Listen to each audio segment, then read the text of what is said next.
Hello students, मैं सिमरमा आप सभी का स्वागत करता हूं बालाजी स्टडी मोशन चैनल पर। तो सभी विद्यार्थी जल्दी जल्दी भाई लाइव जुड़ जाएं। और आज जो आपकी क्लास होने वाली है क्लास 12 की मैथमेटिक्स विषय के अंतर्गत हम आप लोगों को मॉडल प्रश्न पत्र हल कराने वाले हैं।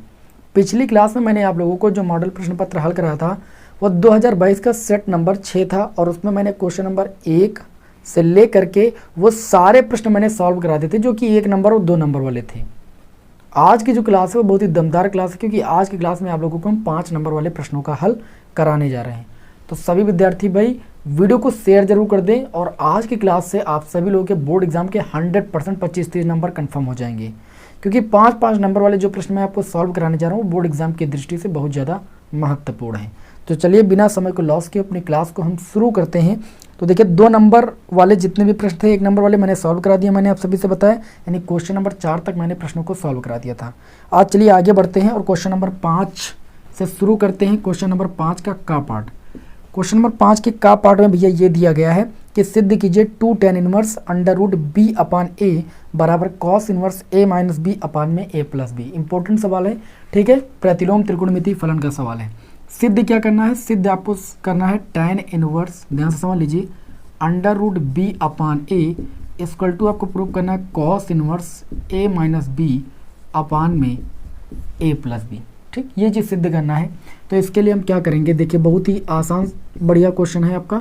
इसमें आप मान लीजिए कि माना जो tan inverse root B upon A है इसको मान लेते हैं कि ये थीटा के बराबर, किसके बराबर? थीटा के बराबर।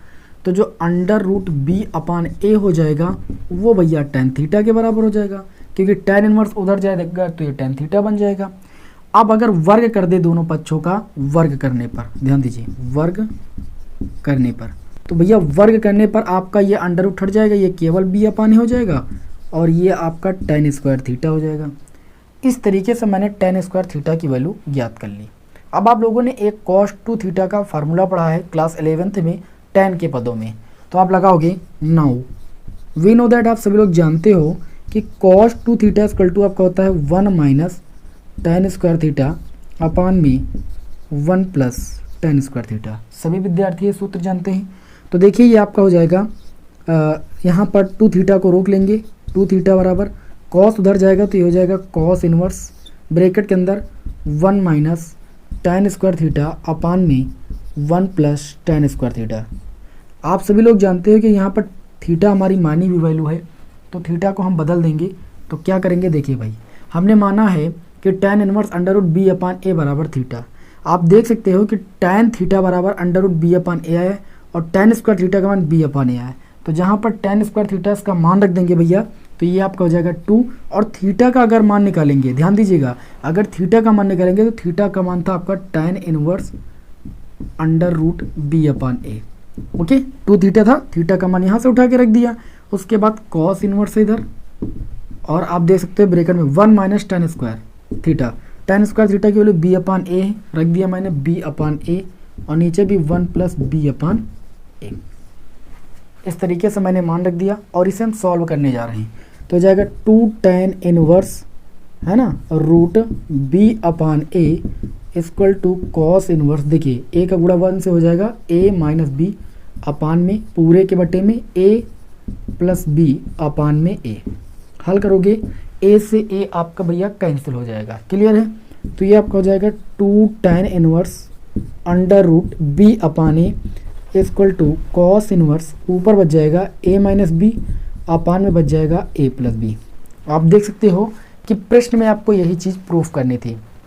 काफ़ी इंपॉर्टेंट सवाल था और बोर्ड एग्जाम के लिए महत्वपूर्ण प्रश्न था। तो आज की क्लास का ये पहला प्रश्न, देखिए ये प्रश्न आपके बोर्ड एग्जाम में 5 अंक में पूछा गया है। ओके, तो चलिए अब उम्मीद करता हूँ कि आप सभी लोग इस क्वेश्चन को समझ गए होंगे। हम बढ़ते हैं नेक्स्ट क्वेश्चन की ओर। आप सभी विद्यार्थियों को पता है कि हम क्लास में कि किसी भी प्रकार का समय नहीं लॉस करते हैं क्योंकि बोर्ड एग्जाम करीब है। ठीक है, फालतू की बातें करना क्लास में ये उचित नहीं होता है। इस वजह से मैं आप लोगों की जो कमेंट होती हैं उनका रिप्लाई नहीं देता हूँ। ठीक, क्लास है तो 1 घंटे की प्योर क्लास होनी चाहिए। क्या मतलब है कि हम 4-5 घंटे क्लास आप लोगों को दें, उसमें आधे घंटा 2 घंटा कम से कम बकवास करें, आपका भी समय बर्बाद करें, अपना भी समय बर्बाद करें। ठीक, समय देखिए बहुत मूल्यवान होता है, समय की कद्र कीजिए, आगे आप लाइफ में बहुत आगे बढ़ जाओगे। ठीक है ना? तो सभी विद्यार्थियों से विनम्र रिक्वेस्ट है हमारी कि क्लास को भैया अंत तक किया करो। क्लास में मैं इसीलिए किसी प्रकार की कोई भी बकवास नहीं करता हूँ, ठीक है ना। तो चलिए भाई बढ़ते हैं नेक्स्ट क्वेश्चन की ओर। उम्मीद है कि आप सभी लोग मेरी बातों को समझ रहे होंगे, ठीक है। ये सारी बातें आप सभी लोग के हित के लिए हैं। चलिए बढ़ते हैं नेक्स्ट क्वेश्चन की ओर आज के। और अगला क्वेश्चन जो होगा वो भी भैया 5वें नंबर वाला प्रश्न है, ठीक। तो मॉडल प्रश्न पत्र का 5वें का खा पाठ, 5वें का खा पाठ, इसमें क्या बोला जा रहा है इस प्रश्न को देखते हैं। इसमें ये बोला जा रहा है, ये एक सारणिक का क्वेश्चन है, बहुत ही जबरदस्त प्रश्न है। इसमें आपको देखिए सारणिक दिया गया है 1x x स्क्वायर 1 x और x स्क्वायर 1। आपको प्रूफ करना है 1 माइनस एक्स क्यूब का होल स्क्वायर। अब देखिए मैंने आप लोगों को एक बात बताई थी कि सारणिक के किसी भी क्वेश्चन को यदि सिद्ध करना होता है तो सारा फोकस आपको जो सिद्ध करना है उसके ऊपर करना है। अगर उस पर आप फोकस कर लेंगे तो सारणिक का क्वेश्चन यूं चुटकियों में सॉल्व हो जाएगा। देखिए कैसे, आपका यहाँ पर है 1 माइनस एक्स क्यूब का होल स्क्वायर। सभी विद्यार्थियों को पता है 1 माइनस एक्स क्यूब का मतलब 1 का क्यूब माइनस एक्स क्यूब। ए क्यूब माइनस बी क्यूब का फार्मूला होता है ए माइनस बी एक ब्रैकेट में, और ये आपका होता है 1 प्लस एक्स स्क्वायर प्लस का एक्स एक ब्रैकेट में। ये होता है 1 माइनस एक्स क्यूब या 1 क्यूब माइनस एक्स क्यूब का होल क्यूब का ये क्यूब का फार्मूला होता है 1 माइनस एक्स एक ब्रैकेट में, दूसरे ब्रैकेट में 1 plus X square plus x एक ब्रैकेट में। अगर ये चीज़ हमें प्रूव करना है तो सबसे पहले ये चीज़ हमें लाना चाहिए, तभी तो हम प्रूव कर पाएंगे।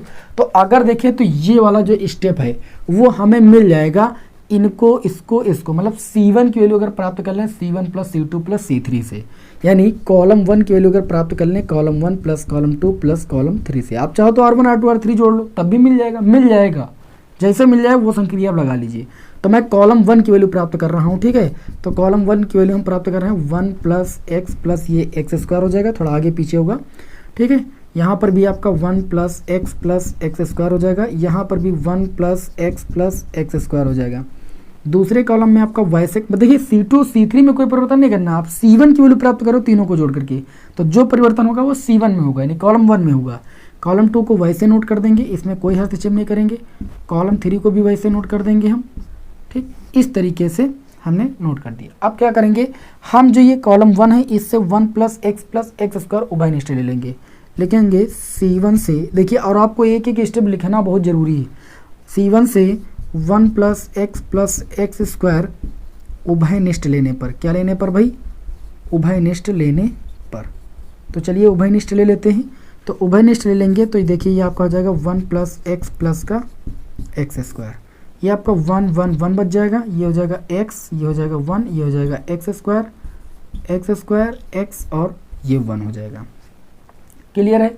चलिए इतनी बात तो सभी विद्यार्थियों को समझ में आ रही होगी।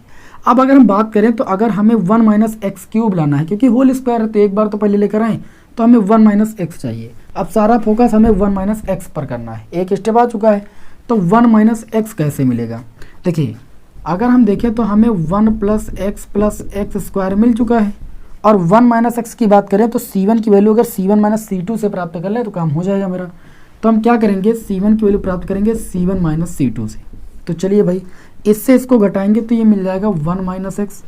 अच्छा 1 से 1 को घटाएंगे तो आपका 0 हो जाएगा। हम C1 से C2 को माइनस कर रहे हैं, कॉलम 1 से कॉलम 2 को माइनस कर रहे हैं। 1 से एक्स स्क्वायर को माइनस करेंगे तो 1 माइनस एक्स स्क्वायर हो जाएगा, और C2 C3 में बाकी कोई परिवर्तन नहीं करें। तो C2 C3 को वैसे नोट कर लेंगे, x 1 एक्स स्क्वायर x और ये 1 हो जाएगा। अब क्या करेंगे हम देखें तो पुनः हमें C1 से 1 माइनस एक्स कॉमन मिल जाएगा। यहाँ पर 1 माइनस एक्स स्क्वायर है, a माइनस बी एक ब्रैकेट में, a प्लस बी एक ब्रैकेट में लगा देंगे तो हमें यहाँ पर 1 माइनस एक्स कॉमन मिल जाएगा। अर्थात ये आपका हो जाएगा 1 माइनस एक्स हम C1 से कॉमन ले रहे हैं। 1 प्लस एक्स स्क्वायर पहले से आपका ऑलरेडी बाहर था, तो यहाँ पर 1 बच जाएगा, यहाँ पर 0 बच जाएगा, यहाँ पर 1 प्लस एक्स बच जाएगा। यहाँ पर देखिए a square minus B square का फार्मूला लगाते हैं, a प्लस बी एक ब्रैकेट में, a माइनस बी एक ब्रैकेट में, तो प्लस वाला आपका बच गया 1 प्लस एक्स ब्रैकेट में, और 1 माइनस एक्स वाला आपका कॉमन निकल गया, क्योंकि C1 से 1 माइनस एक्स कॉमन लिया गया। ये हो जाएगा x, ये हो जाएगा 1, ये हो जाएगा एक्स स्क्वायर x 1। सभी लोग जानते हो कि ये फार्मूला बन गया 1 माइनस एक्स का whole cube, 1 minus X cube, यानी 1 का क्यूब यानी 1 माइनस एक्स क्यूब, ये आपका बन गया। इसका मतलब यही है। और बाकी देखिए 1 0 जो भी बचा है इसका प्रसार कर देते हैं, क्योंकि जगह कम है इसी में प्रसार कर देते हैं। ये तो बन चुका है। अब इसको इस तरीके से हल करना कि यही आ जाए, गुणा करेंगे बस, जो हमको होल स्क्वायर लाना ले आएंगे हम। क्या कर देंगे भैया, प्रसार कर देंगे, लिखेंगे प्रसार करने पर। तो चलिए प्रसार करते हैं, बड़ा ब्रैकेट लगाते हैं, प्लस माइनस प्लस, मैं C1 के सापेक्ष प्रसार कर रहा हूँ, ठीक है, ये भी आपको लिखना पड़ेगा। तो देखिए पहले 1 को छोड़ेंगे तो 1 हमारा इस कॉलम में, इस रो में, इतना छोड़ देंगे हम। 1 का multiply 1 minus x square, x का मल्टीप्लाई एक्स क्यूब। फिर उसके बाद जीरो वाला क्या मतलब है, जीरो वाला तो ऐसे जीरो हो जाएगा। फिर आ जाएंगे तीसरे स्टेप पर, प्लस माइनस प्लस, तो प्लस लगाएंगे 1 प्लस एक्स लिखेंगे। अब जो 1 प्लस एक्स है भैया वो पहले कॉलम में पड़ रहा है तो पहले कॉलम को छोड़ देंगे, और तीसरी रो में पड़ रहा है इसको छोड़ देंगे। एक्स एक्स का गुणा हो जाएगा एक्स स्क्वायर माइनस 1 और एक्स का गुणा एक्स स्क्वायर, तो ये हो जाएगा एक्स स्क्वायर। क्लियर है। आप बताइए ये 1 माइनस एक्स क्यूब का होल स्क्वायर बन गया कि नहीं बन गया। देखिए ये 1 माइनस एक्स क्यूब बचा आपका, बाकी एक्स स्क्वायर से एक्स स्क्वायर जीरो हो गया, ये पूरा पोर्शन आपका जीरो हो गया। तो 1 माइनस एक्स क्यूब का गुणा 1 माइनस एक्स क्यूब से करेंगे तो 1 माइनस एक्स क्यूब का होल स्क्वायर हो जाएगा कि नहीं। और बताइए राइट हैंड साइड में आपको यही चीज़ प्रूफ करना था। बहुत ही इंपॉर्टेंट प्रश्न है, इसका आप स्क्रीनशॉट जरूर ले लीजिए, है ना। फिर बढ़ते हैं नेक्स्ट क्वेश्चन की ओर। उम्मीद है कि आप सभी लोगों ने स्क्रीनशॉट ले लिया होगा। अब बढ़ते हैं नेक्स्ट क्वेश्चन की ओर।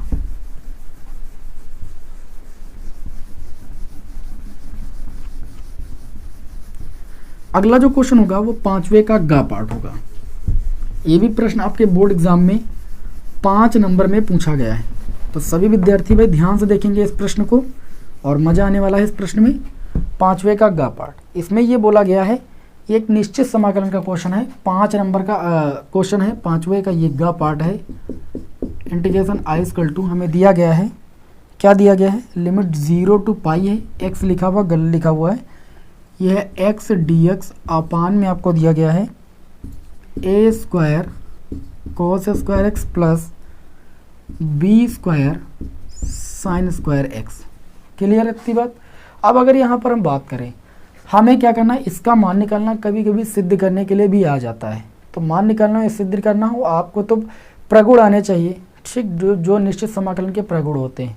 सबसे ज़्यादा मैक्सिमम केस में मैंने आपको एक प्रगुण बताया था कि अगर लिमिट 0 से ए दी हो और एफ एक्स डी एक्स हो तो प्रगुण ये कहता है कि लिमिट 0 से ए ही रहेगा, जहाँ पर एक्स वहाँ पर upper limit minus x D X हो जाता है।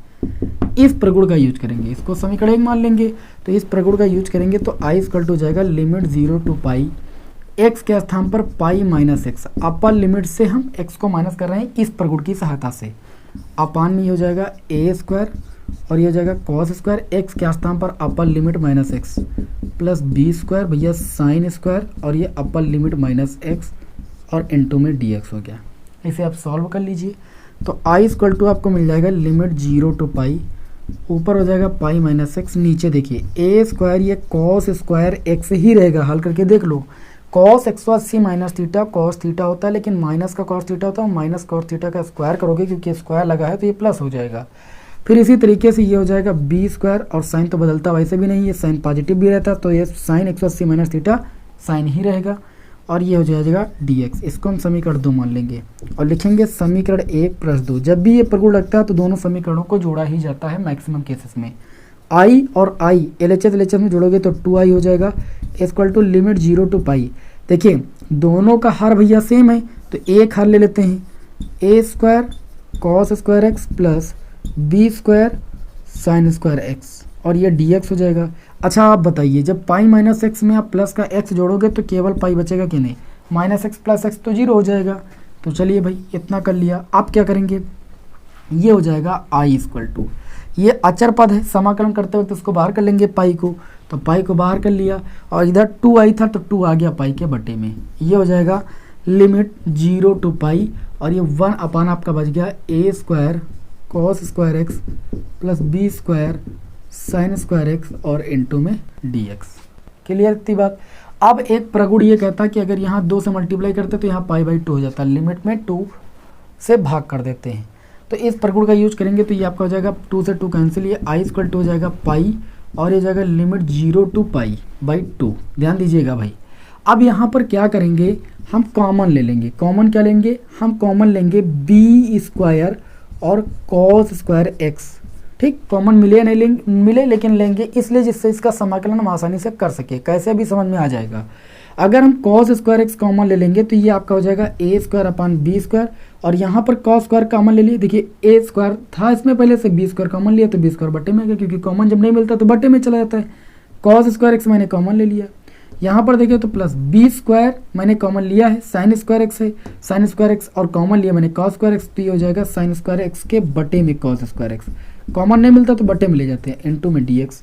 अब देखिए ये आई इक्वल टू हो जाएगा पाई, अपान में ये हो जाएगा बी स्क्वायर बाहर निकल लिया, और लिमिट 0 टू पाई और 1 अपन कॉस स्क्वायर एक्स बन जाएगा भैया सेक स्क्वायर एक्स। नीचे आपका हो जाएगा ए अपान बी का whole square plus tan x का होल स्क्वायर और dx। सभी विद्यार्थियों को पता है कि यहाँ पर यदि हम tan x को t मान लें तो इसका बहुकल गुणांक हमें ऊपर मिल गया, इसलिए मैंने ऐसा किया था। तो यहाँ पर हम मान लेंगे कि माना tan x बराबर t, तो tan x का अवकल गुणांक होता है सेक स्क्वायर एक्स, dx बराबर आपको मिल जाएगा dt। इस तरीके से सवाल बन जाएगा पाई अपान में B square limit 0 to pi by 2 sec square X dx के स्थान पर dt अपान में a अपान b का whole square plus T square. आप सभी को पता है कि 1 upon A square plus X square का x के रिस्पेक्ट में जो समाकलन होता है 1 upon A tan inverse x by A होता है।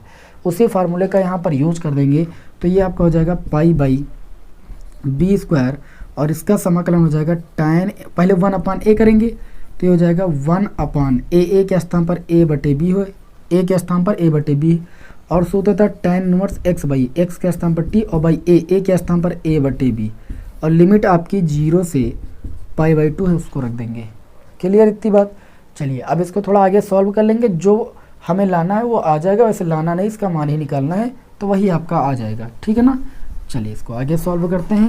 देखिए बढ़िया प्रश्न है, निश्चित समाकलन का रिपीटेड प्रश्न है, कई बार बोर्ड एग्जाम में आ भी चुका है, और मैंने जब मैराथन क्लास आपको प्रोवाइड की थी तो शायद उसमें क्वेश्चन मैंने बताया भी है।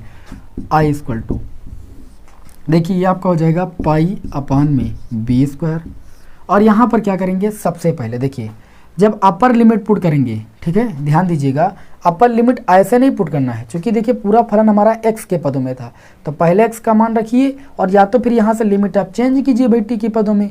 देखिए जब x का मान यहाँ 0 रखते हैं तो लिमिट आपकी भैया t का मान 0 ही मिलता है, जब x का मान आप पाई बाई 2 रखते तो हमें इन्फिनिटी मिल जाता है। अगर लिमिट आप चेंज कर लो तो आपको डायरेक्ट इसी में रखने को मिल जाएगा। तो लिमिट चलिए चेंज कर लेते हैं, क्या दिक्कत है, लिमिट हम चेंज कर लेते हैं, पाई बाई 2 थी रहने दो, यहाँ पर लिमिट चेंज कर लो। देखिए x के स्थान पर 0 रखोगे तो t का मान 0 मिलेगा, x के स्थान पर पाई बाई 2 रखोगे साइन पाई बाई 2 यानी साइन 90 के लिए इन्फिनिटी, वो तो इन्फिनिटी रख दीजिए। अब इससे क्या होगा कि लिमिट चेंज करने पर आपको t को x के रूप में नहीं बदलना पड़ेगा, आप डायरेक्ट लिमिट यहाँ पर पुट कर सकते हो। तो चलिए लिमिट पुट कर देते हैं, तो ये हो जाएगा b अपान में a, 1 upon A upon B का मतलब b ऊपर चला गया।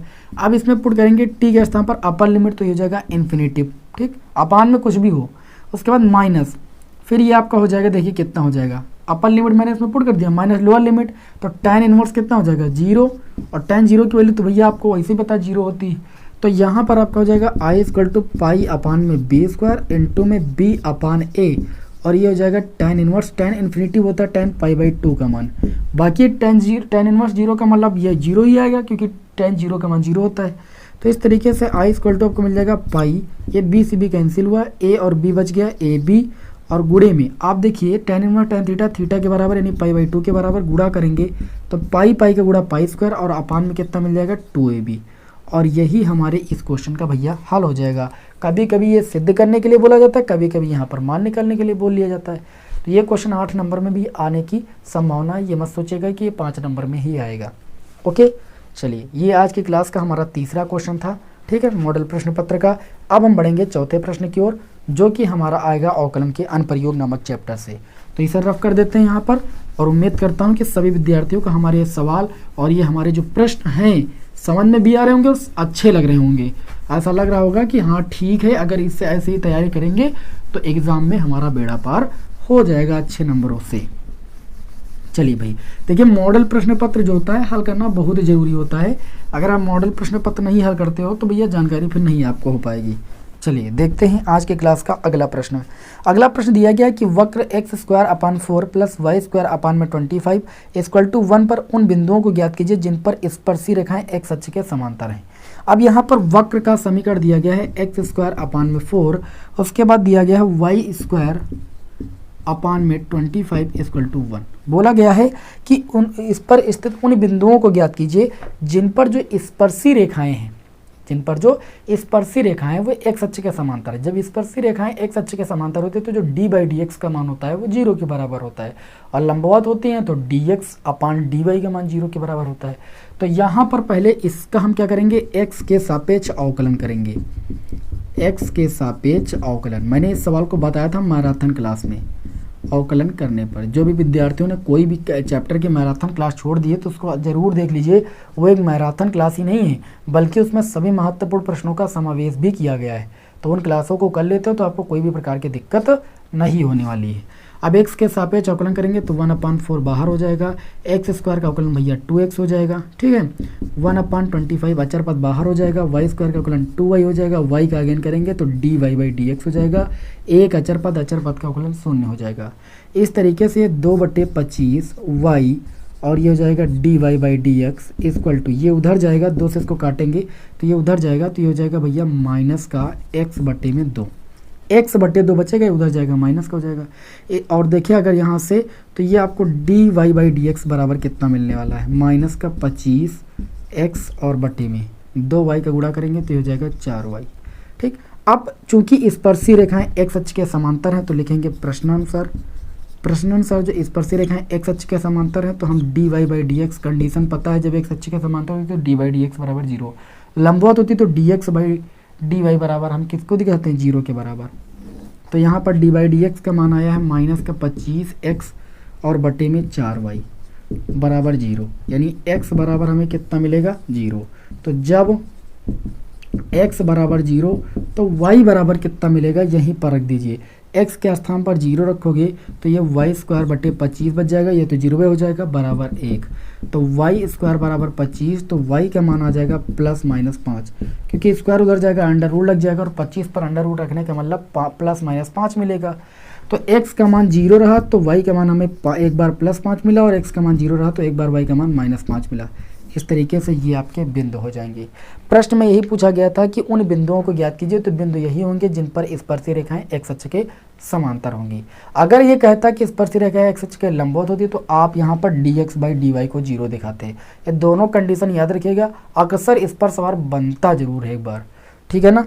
चलिए आज के क्लास का हमारा अगला जो प्रश्न है वो सन्निकटन से है, ठीक। तो इस प्रश्न को भी देख लेते हैं, कई बार बोर्ड एग्जाम में आया है, बढ़िया महत्वपूर्ण प्रश्न है। इसका अगर आपको स्क्रीनशॉट लेना तो भैया ले सकते हो। फिर बढ़ते हैं नेक्स्ट क्वेश्चन की ओर, ठीक है ना। चलिए इसको रब कर देते हैं, देखते हैं अगला क्वेश्चन। सन्निकटन से आया है, अप्रोक्सीमेशन बहुत ही बढ़िया चैप्टर है और सरल भी है। मैंने आप लोगों को तरीका बताया है अप्रोक्सीमेशन के सवालों को हल करने का, ठीक। सन्निकटन के सवालों को हम कैसे हल करते हैं, देखिए इस सवाल में बात ये कही गई है कि आपको निकालना है f3.02 का सन्निकटन मान, ठीक। और fx बराबर इन्होंने पहले से दे रखा है, मतलब हमें मानने की कोई ज़रूरत नहीं है। fx का मान आपको दे रखा है 3x² प्लस का 5x और प्लस का 3 दिया गया है, ठीक। अब आपको सन्निकटन मान निकालना है f3.02 का। अब आप देखिए जब आपको fx का मान दिया जाता है, नहीं दिया जाता तो fx मानते हैं, फिर क्या करते हैं x के सापेक्ष अवकलन करते हैं, क्योंकि ये अवकलन के अनुप्रयोग का चैप्टर है तो अवकलन का अनुप्रयोग तो होगा ही। x के सापेक्ष अवकलन करने पर x के सापेक्ष अवकलन करेंगे तो ये आपका बन जाएगा f' और ये आपका हो जाएगा 6x प्लस का 5। बताइए इतने में किसी को कोई भैया समस्या नहीं। अब क्या करेंगे, यहाँ पर इसको पुनः मानेंगे, इस वैल्यू को जिसका हमें सन्निकटन मान निकलना, इसको तोड़ते हैं। x बराबर हम 3 और डेल x का मतलब होता है अल्प वैल्यू। अल्प वैल्यू इसमें कितनी भैया, अल्प वैल्यू 0.02 है। या तो फिर इस पूरी वैल्यू को x प्लस डेल x मान लो, उस तरीके से बाद में डेल x का मान निकालोगे 0.02 ही आएगा। डेल का मतलब होता है अल्प, ठीक है। तो अल्प वैल्यू के रूप में मैंने अल्प वैल्यू और पूर्ण वैल्यू के रूप में अच्छे तरीके से तोड़ लिया इसे। अब हम जानते हैं सूत्र क्या होता है, सूत्र को जरूर यहाँ पर याद रखिएगा। सूत्र भैया आपका होता है f(x) प्लस का del x equal to f(x) plus का f' और इनटू में डेल x। इस सूत्र को अगर आप लोगों ने याद कर लिया है, ठीक, तो भैया सन्निकटन का प्रत्येक सवाल आप सॉल्व कर लोगे। बस वैल्यू रख दीजिए इसमें, f x का मान है आपका 3 प्लस डेल एक्स का मान है 0.02 बराबर एफ एक्स की अगर बात करें तो हमारा 6x प्लस 5 है, और एफ एक्स की अगर बात करें तो हमें दिया गया है, कितना दिया गया है 3x² प्लस का 5x प्लस का 3, ये दिया गया है। उसके बाद एफ डैश एक्स की अगर बात करें तो एफ डैश एक्स का मान आया है 6x प्लस का 5। इनटू में डेल एक्स की अगर बात करें तो डेल एक्स का मान भैया 0.02 आया है, तो ये हो जाएगा 0.02। क्लियर इतनी बात? अच्छी तरीके से उम्मीद है समझ में आ रहा होगा। आपने क्लासें की है तो बहुत ही अच्छे तरीके से समझ में आ रहा होगा, क्योंकि इनकी क्लासें मैंने बहुत ही अच्छी तरीके से प्रोवाइड की। केवल आप मैराथन क्लास कर लीजिए बस, जो 14 दिन 14 चैप्टर वाली सीरीज है उसी को कर लीजिए, आपका कुछ नहीं बाकी रहेगा। ठीक, आप देखिए यहाँ पर 3 गुणे x², x बराबर मैंने 3 माना है, तो 3 का स्क्वायर प्लस 5 गुणे 3 प्लस 3, इसे सॉल्व करेंगे प्लस 6 गुणे x का मान कितना है 3 प्लस 5 और गुणे में 0.02। अब इसे भैया सॉल्व करना है बस। ठीक, तो सॉल्व कर लेते हैं। 3 का स्क्वायर 9 9 त्रिक कितना हो जाएगा 27, और 5 ते 15, 15 3 कितना हो जाएगा 18, 5 ते 15 3 18, प्लस लगाएंगे 6 त्रिक 18, 5 कितना हो जाएगा भैया 23 हो जाएगा। उसके बाद इसका गुणा कर रहे हैं 0.02 से। देखिए 18 और 27 को हम जोड़ेंगे तो ये हमें मिलेगा 45। कितना मिलेगा 45 प्लस, अच्छा इस पॉइंट को हटाएं तो नीचे 2 जीरो बढ़ा सकते हैं, 2 से काटेंगे 50 हो जाएगा, और 50 को 23 से भाग करेंगे तो पहले तो पॉइंट लगाएंगे 230 हो जाएगा, और ये 4 बार जाएगा 30 बचा, पॉइंट लगा जीरो बढ़ाया 300 हो गया, अब ये जाएगा 6 बार। तो इस तरीके से 45 और 0.646 को जोड़ेंगे तो 45.46 आ जाएगा। ये आपका सन्निकटन मान हो जाएगा। किसका? इसका, जिसका पूछा गया था। ठीक, ऐसे आपको सन्निकट वैल्यू निकालनी होती है। चलिए आज की क्लास का हम फिर अगला प्रश्न देखेंगे बिना समय को लॉस किए हुए। ये 5वें का प्रश्न नंबर 5 का आखिरी क्वेश्चन होगा। ठीक है ना? चलिए उम्मीद है कि ये सन्निकटन वाला क्वेश्चन भी आपको समझ में आ गया होगा अच्छी तरीके से, अब आपको कोई समस्या नहीं होगी।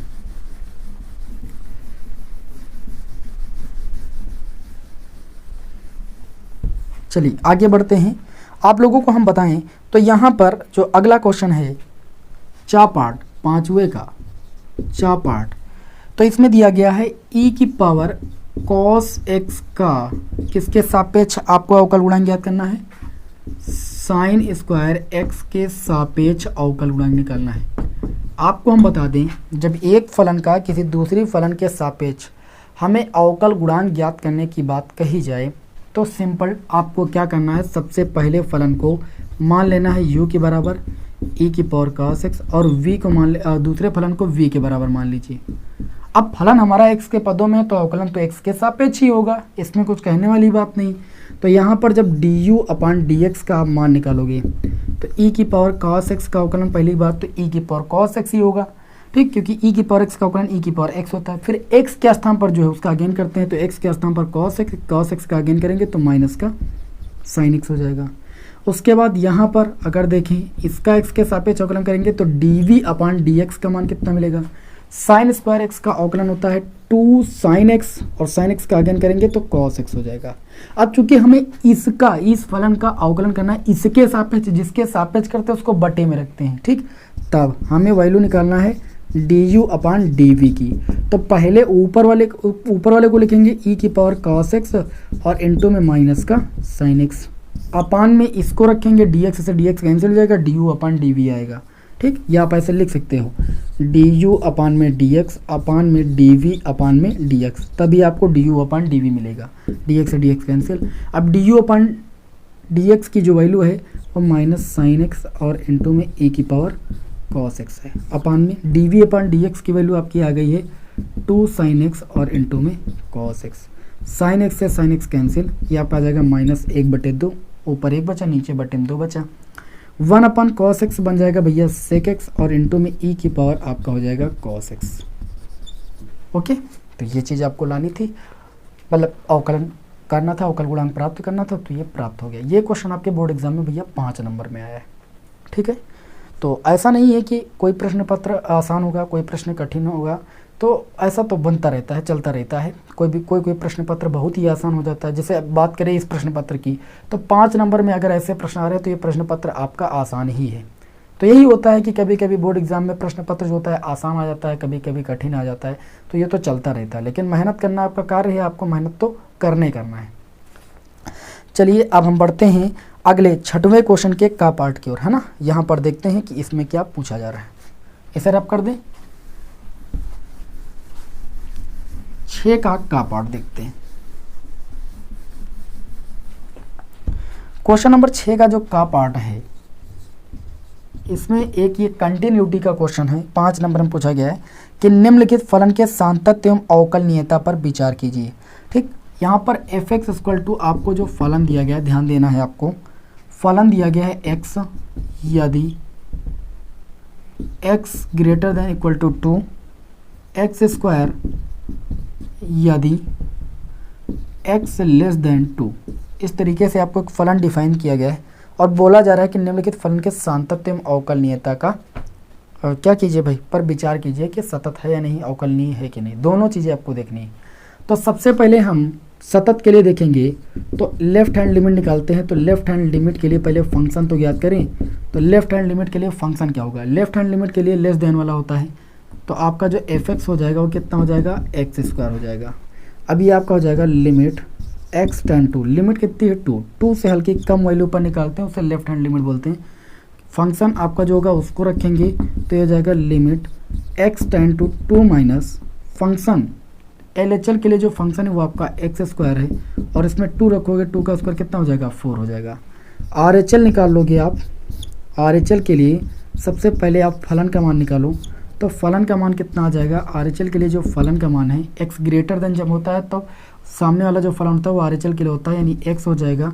तो यहाँ पर लिमिट निकालेंगे, limit x tends to, limit कितनी है 2, 2 से हल्की बड़ी वैल्यू पर हम इसका मान निकालेंगे, हल्की सी बड़ी वैल्यू पर, तो ये हो जाएगा limit x tends to 2 plus F X का मान कितना है भैया x, इसमें जैसे वैल्यू रखोगे तो आपको मिल जाएगा 2। यहाँ पर देख रहे हैं कि LHL RHL तो भैया बराबर है ही नहीं, LHL RHL तो बराबर है ही नहीं, तो आगे फलन की वैल्यू इस लिमिट पर निकालने की कोई ज़रूरत ही नहीं। आप कहोगे चूँकि LHL not equal to RHL, इस वजह से x बराबर 2 पर जो फलन एफ एक्स है वो क्या है, सतत नहीं है, सतत नहीं। अब अगर हम बात करें अवकलनीयता की कि यह फलन अवकलनीय है या नहीं है, तो इसके लिए हमें क्या करना है, हमें LHD और RHD निकालना पड़ेगा। तो लिखेंगे अवकलनीयता, अवकलनीयता चेक करेंगे तो पहले LHD निकालेंगे।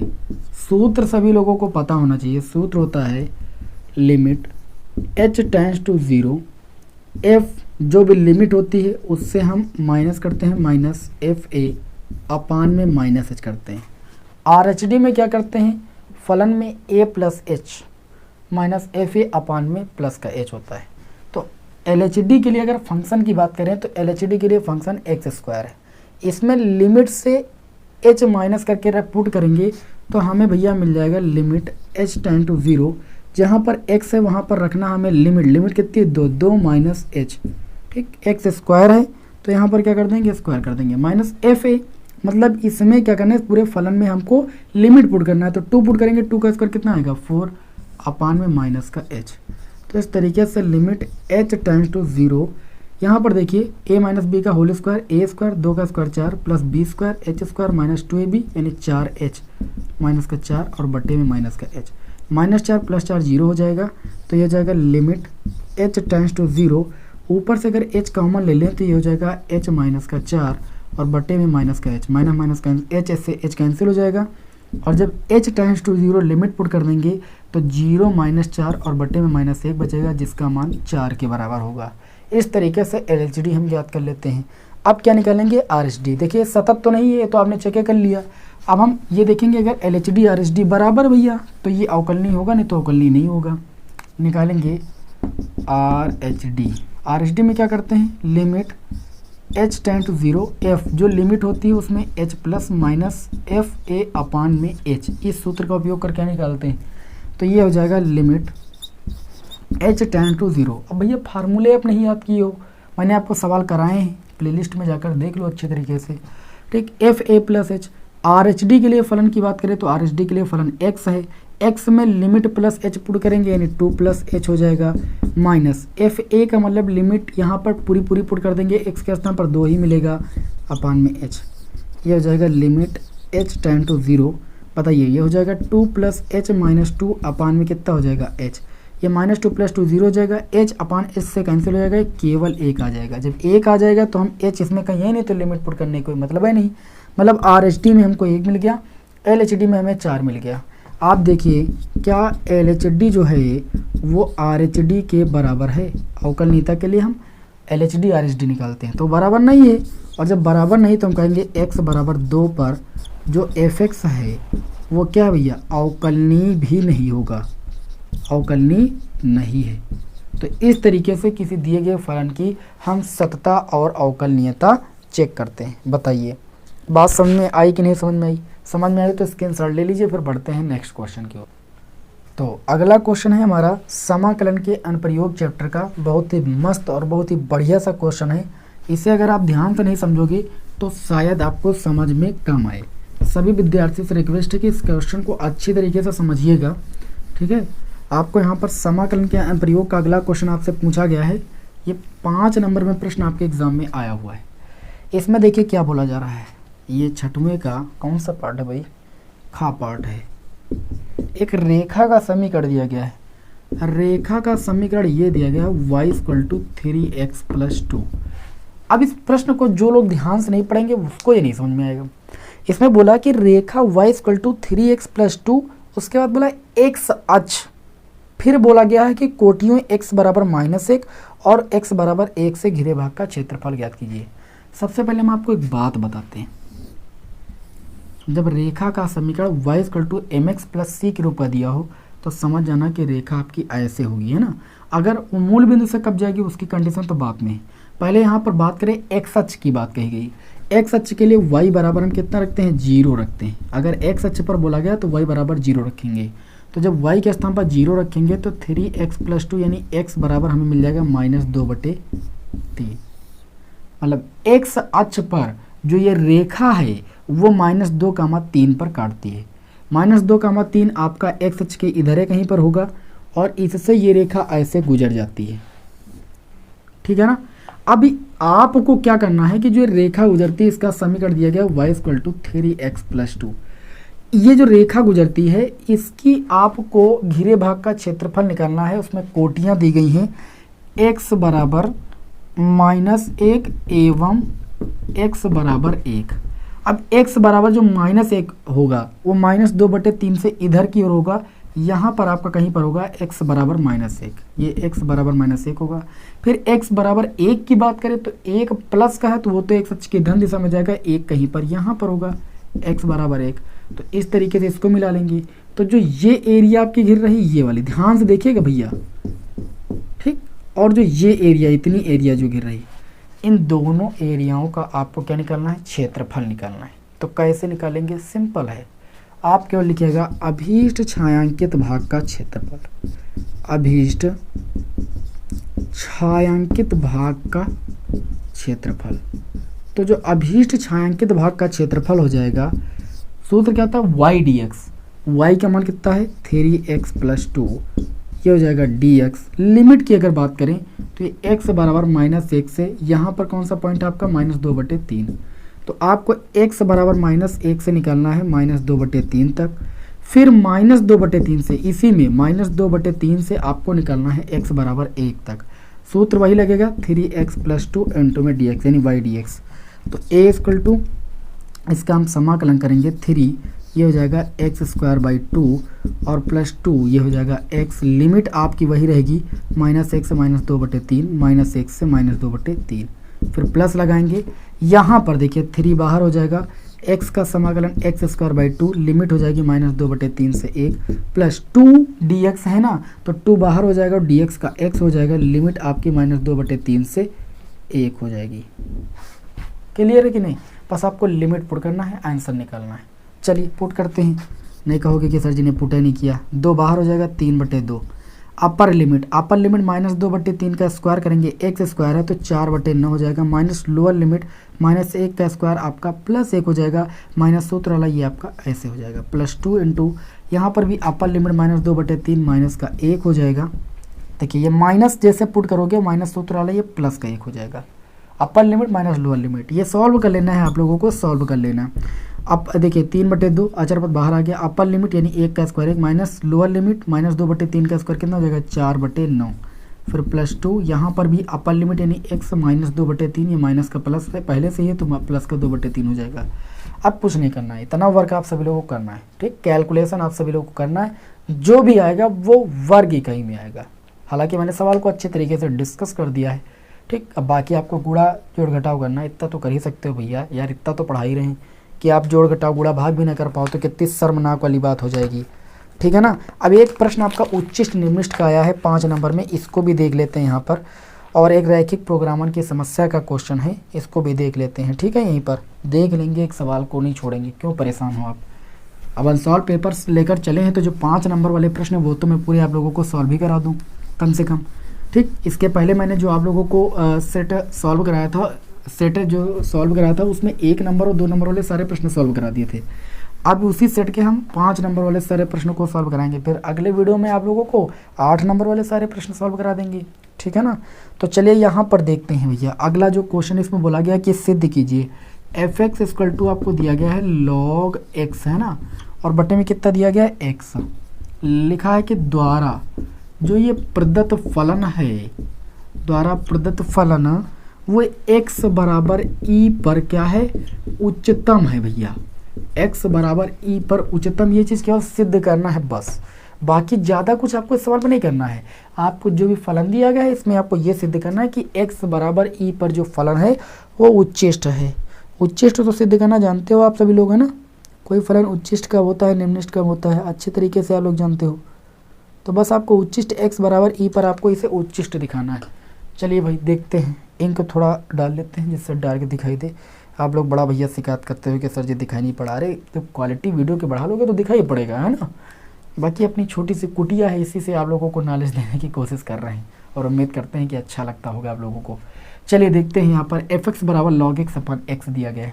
क्या करेंगे यहाँ पर, सबसे पहले उच्चिष्ट निम्निष्ट वाले सवाल में क्या करते हैं, एक बार अवकलन करते हैं यानी f'(x) आ जाएगा, ठीक। अवकलन करने के लिए क्या करेंगे, अंश अपान हर लगाएंगे, यहाँ पर log x/x ही दिया था, अंश अपान हर लगाएंगे, ठीक है ना। तो क्या करेंगे, सबसे पहले हम x यानी हर को छोड़ेंगे, log x का अवकलन करेंगे 1/x प्लस, फिर log x प्लस नहीं होता है यहाँ पर माइनस लगता है अंश अपान हर में, फिर log x यानी अंश को छोड़ेंगे और x का x के सापेक्ष अवकलन 1 हो जाएगा, अपान में हर का स्क्वायर यानी x स्क्वायर। तो f'(x) बराबर आपको मिल गया 1 माइनस log x और अपान में कितना मिल गया x स्क्वायर, क्योंकि ये x से x कैंसिल हो जाएगा ना। एक बार अवकलन किया, पहले इसको समीकरण 1 मानते फिर इसको समीकरण 2 मानते, पुनः x के सापेक्ष अवकलन करेंगे, तथा जब पुनः x के सापेक्ष अवकलन करेंगे f'(x) की वैल्यू मिल जाएगी, x स्क्वायर छूटा 1 माइनस log x का अवकलन करेंगे तो -1/x आएगा, 1 का शून्य log x का 1/x माइनस लगा था माइनस लगा दिया, फिर -1 माइनस log x को छोड़ेंगे और x स्क्वायर का अवकलन हो जाएगा 2x, अपान में आ जाएंगे, ये आपका हो जाएगा x⁴, हर का फिर पुनः स्क्वायर कर देंगे। तो इस तरीके से f'(x) की वैल्यू हमें मिल गई, x से x cancel minus x minus ये कितना हो जाएगा भैया -2x हो जाएगा और ये 1 माइनस log x हो जाएगा और अपान में कितना हो जाएगा x⁴ हो जाएगा। क्लियर है, किसी को इतने में कोई दिक्कत नहीं होनी चाहिए, ठीक। इसको हम समीकरण यहाँ पर 3 मान लेंगे।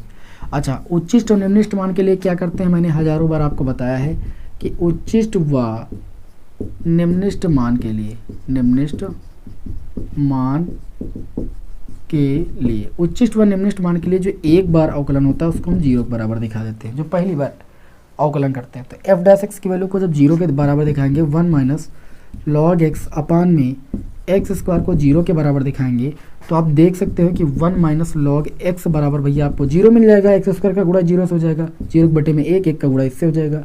तो इस तरीके से log x बराबर 1 मिलेगा और 1 को आप लिख सकते हो log e यानी x बराबर आपको e मिल जाएगा। सबसे पहले ये देखना है कि x बराबर e पर फलन उच्चिष्ट है कि नहीं है। आपको यही बताना है कि x बराबर e पर फलन उच्चिष्ट होना चाहिए। तो अगर x बराबर e हम इस समीकरण 3 में रख देते हैं मान x बराबर e, और अगर हमें एक ऋणात्मक वैल्यू मिल जाती है तो हम कहेंगे कि x बराबर e पर फलन क्या है, उच्चिष्ट है। लिखेंगे x बराबर e का मान समीकरण 3 में रखने पर, ठीक है। अब x बराबर e जब समीकरण 3 में रखेंगे तो f डबल डैश x की वैल्यू मिलेगी। आप सोचिए यहाँ पर x के स्थान पर e 1 माइनस ई लॉग ई, ठीक। लॉग ई के स्थान पर लॉग ई का मान कितना होता है, 1 होता है। 1 से 1 जाएगा 0 हो जाएगा, ये पूरा पोर्शन आपका 0 हो जाएगा, ठीक। यहाँ पर आप e रखोगे माइनस का ई, कि माइनस का ई तो बचेगा, और अपान ई की पावर 4, मतलब आपका -1 अपान ई क्यूब मिलेगा। तो संख्या तो आपको ऋणात्मक मिली ना, तो आप कहोगे f डबल डैश x की वैल्यू जो मान मिला -1 अपान ई क्यूब, वो एक ऋणात्मक मान मिला। कैसा मान मिला, ऋणात्मक मान। आपको चिन्ह से मतलब ऋणात्मक मिला कि धनात्मक, ऋणात्मक मान मिला, इसका मतलब अतः हम कह सकते हैं कि जो x बराबर e पर फलन fx है वो क्या है भैया, उच्चिष्ट है। और आपको प्रश्न में यही प्रूव करना था कि x बराबर e पर हमारा जो फलन है वो उच्चिष्ट है। बताइए कोई समस्या, बताइए भाई, किसी को कोई समस्या? हमको तो नहीं लगता है किसी प्रकार की आपको कोई समस्या होगी। स्क्रीनशॉट लेना तो ले लीजिए, फिर बढ़ते हैं अगले क्वेश्चन की ओर। तो अगला जो हमारा क्वेश्चन होगा वो एक रैखिक प्रोग्रामर की समस्या, उसे सॉल्व करना है। और हर बार आपके बोर्ड एग्जाम में रैखिक प्रोग्रामर की समस्या देखने को मिलती है, ठीक। उसे आपको सॉल्व करना रहता है, और मैंने कई बार आपको सॉल्व कराया है, और अभी हम आपको बताएंगे कि आपको करना क्या है, ठीक है ना। कई सारे सेट मैंने आपको सॉल्व करा दिए हैं, उसमें कई बार रैखिक प्रोग्रामर की समस्या को हल करना बताया, और कई बार मैंने आपको अलग से भी वीडियो प्रोवाइड कर दिया है। इसमें देखिए क्या बोला गया, ये प्रश्न आपके बोर्ड एग्जाम में आ चुका है, और प्रीवियस ईयर इस पेपर में भी आप देख सकते हो। इसमें बोला गया है कि z बराबर 4x प्लस वाई, आपको z बराबर 4x प्लस वाई का क्या निकालना है भैया, अधिकतम मान निकालना है। अवरोध यहाँ पर दिया गया है x प्लस वाई, और दिया गया है लेस देन इक्वल टू 50, और दिया गया 3x plus Y less than 90 equal to 90, यही तो दिया गया है। अब चलिए देखते हैं इस सवाल को हम कैसे सॉल्व करेंगे, है ना। आपको कुछ नया कार्य नहीं करना है। सबसे पहले इनके लिए आपको एक बिंदु निकालना है। जब तक बिंदु नहीं निकालोगे तब तक आप कैसे ज्ञात कर सकते हो। इस समीकरण के लिए भी बिंदु निकालोगे आप, तो इसके लिए भी भैया डिब्बा बना लेते हैं, सबसे आसान काम यही। x बराबर प्रयास करो, पहले इसको समीकरण के रूप में व्यक्त कर सकते हो। समीकरण के रूप में व्यक्त करोगे x प्लस वाई बराबर 50 हो जाएगा, और ये 3x प्लस वाई बराबर 90 हो जाएगा। सबसे पहले स्टेप में समीकरण के रूप में व्यक्त करना, फिर बिंदु निकालना है। तो जब x बराबर 0 रखोगे तो y बराबर 50, y बराबर 0 रखोगे x बराबर 50। जब इस तरीके से बिंदु मिलते हैं ना तो हल करना बहुत आसान होता है। यहाँ पर जब x बराबर हम 0 रख देंगे तो y बराबर 90 मिलेगा, y बराबर 0 रख देंगे तो x बराबर 30 मिल जाएगा। रख के देख लीजिए। अब आपको यहाँ पर कुछ नहीं करना है, इसको प्रदर्शित कर देना है बस। ये x h हो गया, ये y h हो गया, ठीक। पहला बिंदु आपका यहाँ पर मिला है, देखिए आपको मिला है 0,50, और दूसरा बिंदु मिला है 50,0। अगला बिंदु इसमें देखिए इस समीकरण से तो आपको बिंदु मिला है 0,90 और 30,0। अब आपको इस तरीके से संख्या रेखा पर अंक प्रदर्शित करना है कि 90 तक आ जाए, ठीक है। तो हम क्या करेंगे भैया, देखिए हम 30, 60 और 90, 30, 60 और 90 से ऐसे लिख दे रहे हैं क्योंकि हमारे पास जगह कम है। बाकी आप 10-10, 20-20 करके ले सकते हो, 30, 60, 90। अब पहला पॉइंट हमारा ये है कि 0,50, 0,50 कहीं पर यहाँ पर होगा, मतलब x अक्ष पर कुछ नहीं चलना, y अक्ष पर चलना है, तो 0,50 यहाँ पर होगा। फिर 50,0 की बात करें तो यहाँ पर कहीं पर 50,0 होगा, ठीक। इसको क्या करेंगे, पट्टी से ऐसे मिला लेंगे। अब जो ये रेखा है ये पहली समीकरण को व्यक्त करेगी x plus Y less than 50, less than equal to 50। फिर बात करें यहाँ पर जो दूसरी रेखा है उसके जो बिंदु आए हैं वो 0,90, 0,90 भैया यहाँ पर होगा 0,90। फिर दिया गया 30,0, ये देखो यहाँ पर है, इसको ऐसे पटरी से मिला लेंगे, ठीक। और इस बार बोर्ड ने साफ साफ ये निर्देश दिया कि आप पटरी और पेंसिल का प्रयोग करना रैखिक प्रोग्रामर में, तो ऐसे मिला लिया। अब आप देख रहे हो कि ये दोनों रेखाएं इस बिंदु पर एक दूसरे को काट रही हैं।